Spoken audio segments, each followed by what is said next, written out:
Good morning. Hey, let's talk about the book of Daniel today. Anybody here named Daniel, by the way? No? That's good. If we're not talking about you, if your name's Daniel, just throwing that out there. I'm talking about Daniel, the Jewish prophet who lived some 700 years before the birth of Christ. Daniel was the victim of the Babylonian exile, meaning he was part of a group of Israelis that were forced into exile by King Nebuchadnezzar. Here's the deal. Daniel was destined to stand out and get noticed. That's not always a good thing. Trust me, I know. I'm an ex-Army. I had the great pleasure of joining the U.S. Army when I was the ripe old age of 27. The hows and why I joined at that late stage of life is another story. But in a nutshell, I was unwilling to grow too old to do something that I'd always wanted to do. So I ended up joining the Army and going to basic. Now there's one absolute truth in basic, and it's that you always strive to be the unknown soldier.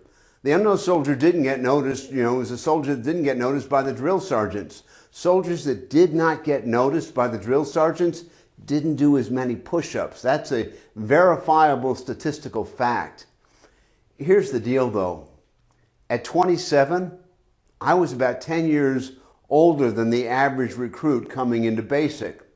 Try to be the unknown soldier when A, you're 10 years older than the average recruit, B, you have a college degree when most of these guys barely got out of high school, and C, you're a bit of a wise guy with poor impulse control. I got noticed. I got noticed a lot. Translation, my upper arm strength was quite impressive by the time I got done with basic. And in some ways, I was stronger because I stood out.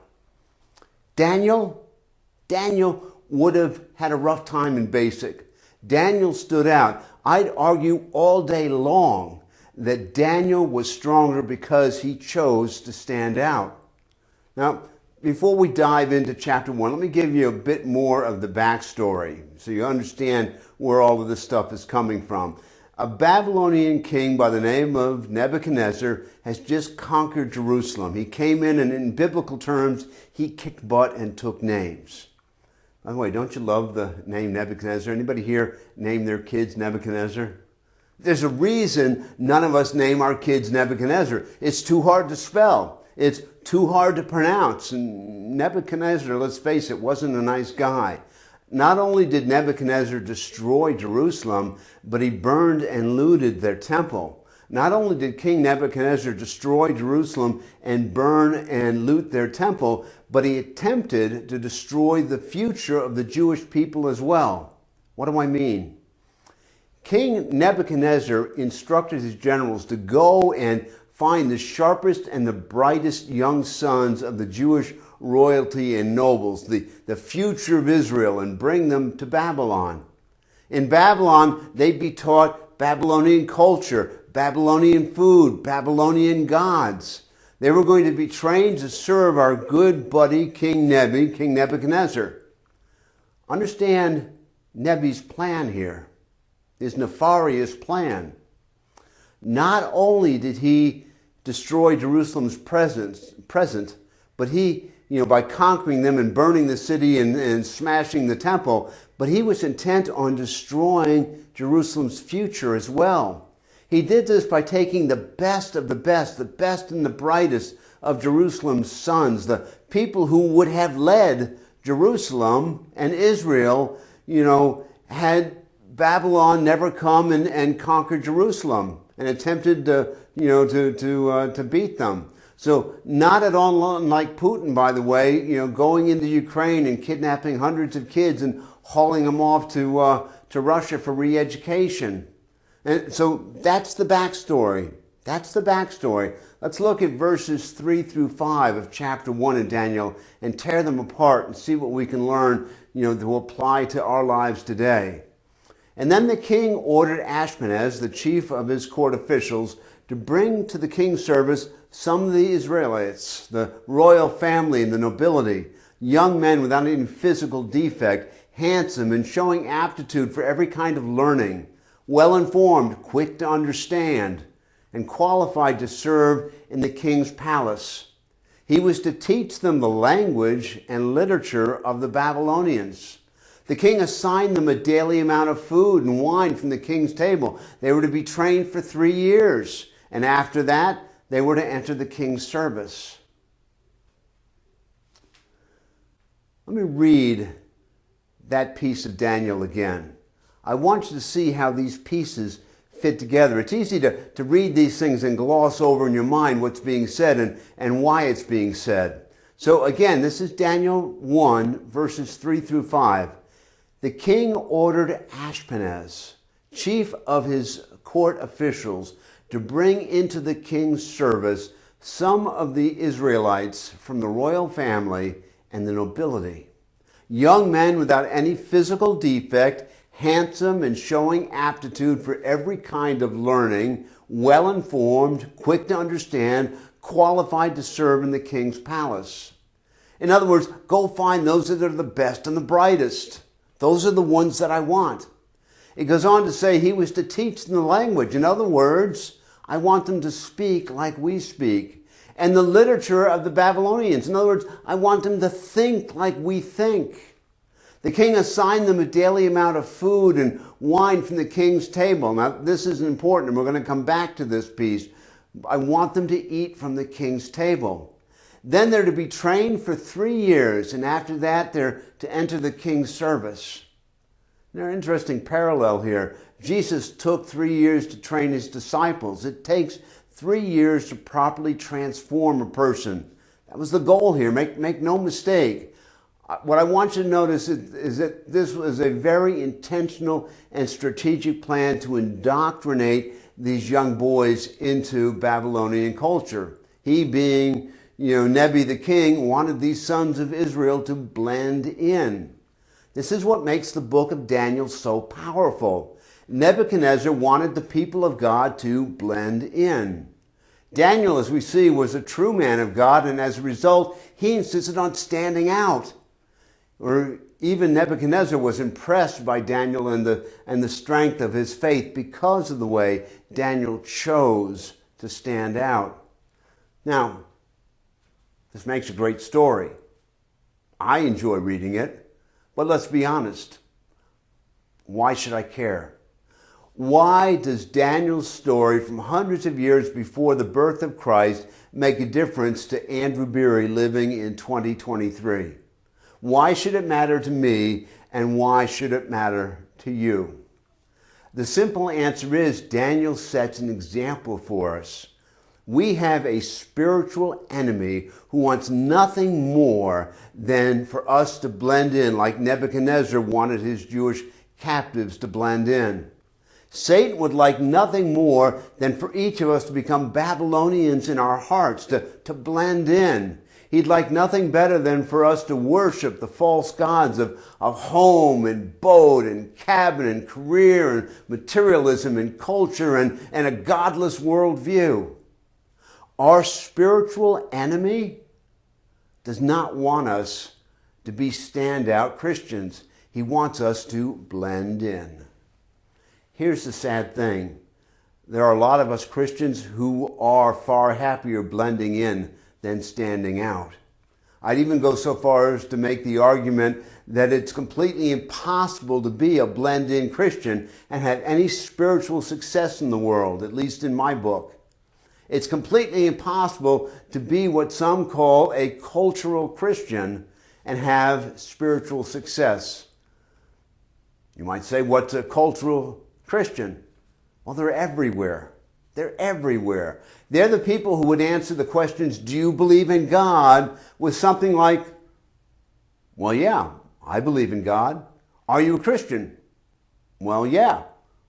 Yeah, I'm a Christian. I mean, it's not like I'm something else. I go to church on Easter and the big holidays like that. And of course, I was born to parents who were Christians. I inherited it, I guess. So yeah, I'm a Christian.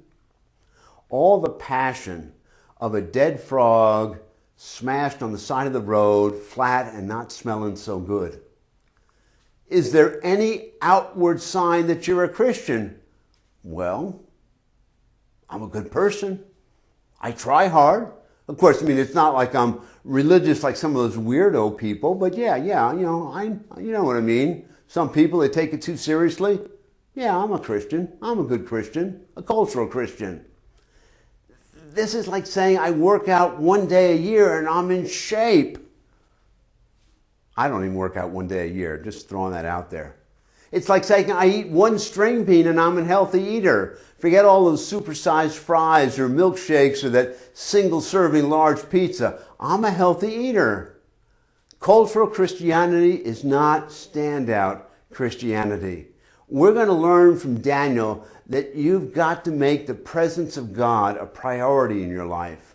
Where you seek Him, where you depend on Him, where you're living and dwelling in His Word, where it's feeding you, where it's renewing your mind, where you're learning to walk by faith and not by sight, where you're hearing His Spirit guide you. You cannot be a just sort of, just kinda Christian and have the God-filled life that Christ wants you to have. In fact, that's why Paul says in Ephesians 6, verses 11 and 13, he says, put on the full armor of God so that you can do what? So you can take your stand. Therefore, put on the full armor of God, the helmet of salvation, the breastplate of righteousness, the shield of faith, the sword of the Spirit, which is the word of God, and the belt of truth, so that when the day of evil comes, you may be able to stand your ground. Sometimes you have to take a stand for that which matters most in the right way, at the right time, for the right reasons. You know, one of the pastors that I was reading as I was preparing this sermon said this. He said, I would submit to you that if you are never standing out, you're always blending in, then you're not truly committed to following Jesus. Because when you follow Him, you will be different. You will be set apart. Those are harsh words. This word holy means sanctified. It means to be set apart. Be holy as I am holy, God says. Stand out. Let's look at Daniel chapter 1, verses 6 and 7 as the story goes on. Among those who were chosen from Judah, Daniel, Hananiah, Mishael, and Azariah. The chief official gave them new names. To Daniel, the name Belteshazzar. To Hananiah, Shadrach. To Mishael, Meshach. To Azariah, Abednego. Now, why did they change their names? Because their original names were all tied to the worship of Yahweh, the one true God. Their new names tied them to pagan, Babylonian gods. For example, Daniel in Hebrew means, Yahweh is my judge. God is my judge. Belteshazzar means God is protect the king. All their new names were tied to the worship of the Babylonian pagan gods.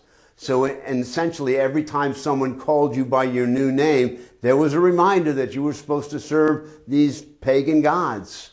Every time somebody says your name, oh yeah, you don't serve Yahweh anymore, you serve these other gods. They didn't stop with changing the names. They changed their diet.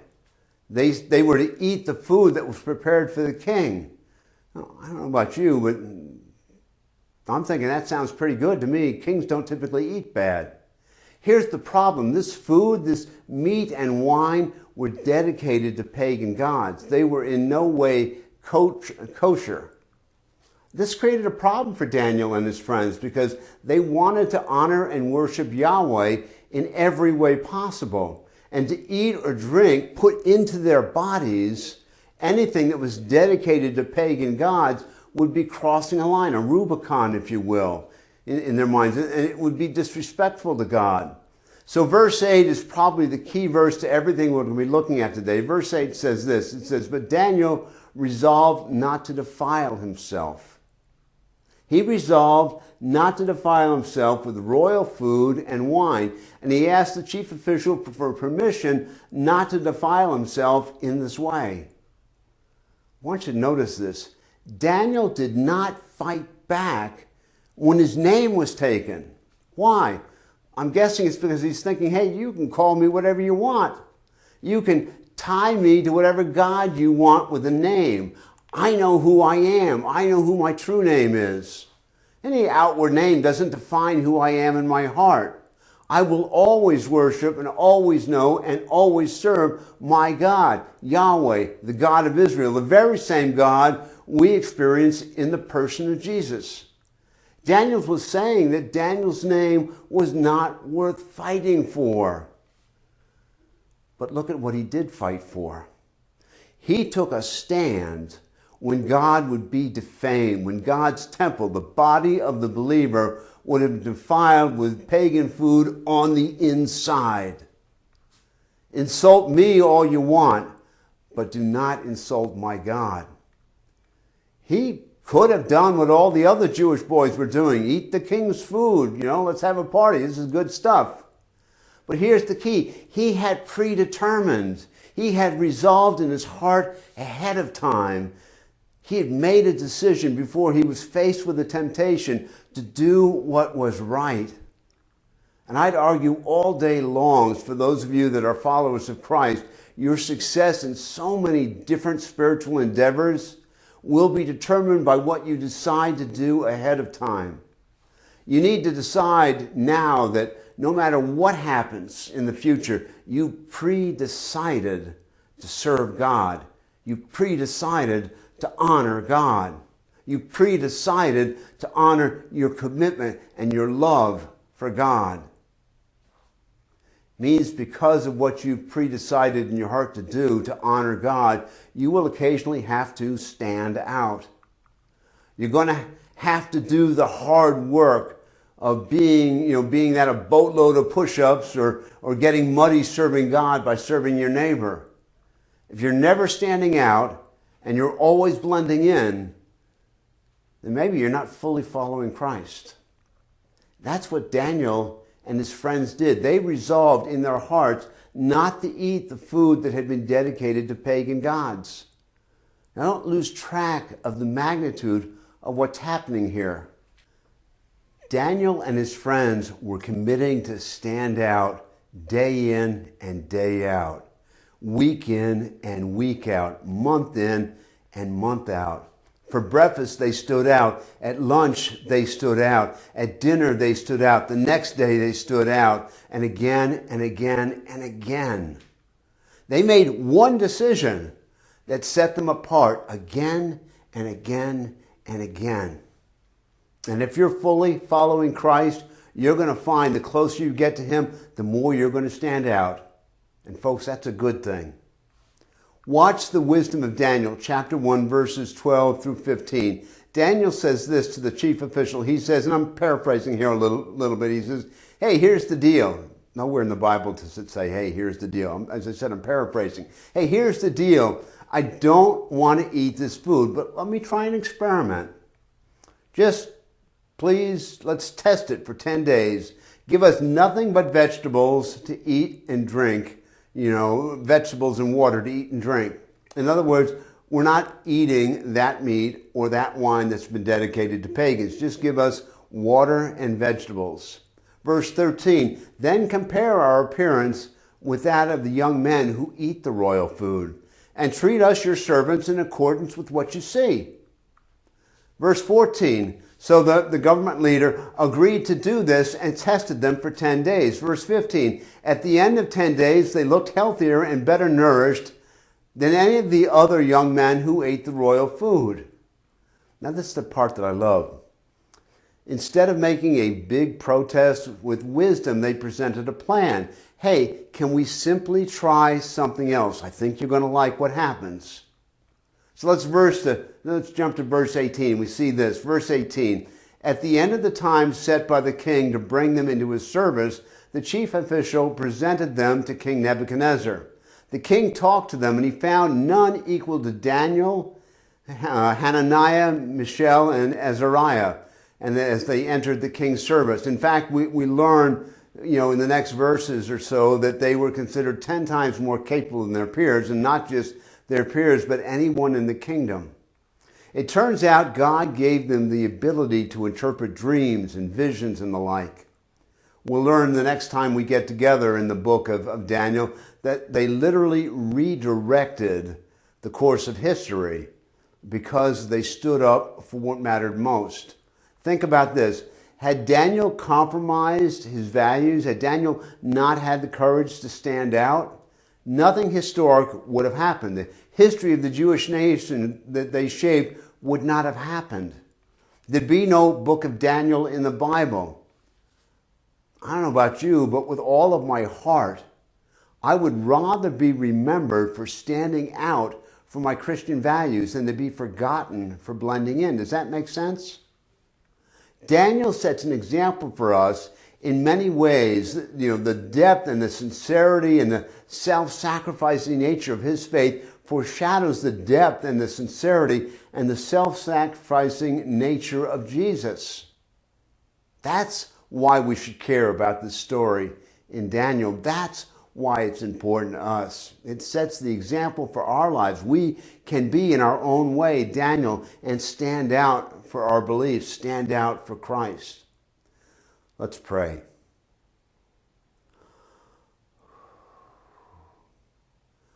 Father in heaven, hear our prayers. May you give us the courage of Daniel to stand out bravely for what we know to be right and just in your eyes. May our Christian witness stand out in a world filled with Nebuchadnezzars. Predetermining to stand out when needed takes a strength few of us have on our own. May you empower us to be faith-filled, bet-the-farm risk-takers, never insulting you, Lord, with safe living or small thinking. May the love of Christ abide in all of us so that by the examples of our lives, we may show the world what it is to be a Christian. Amen.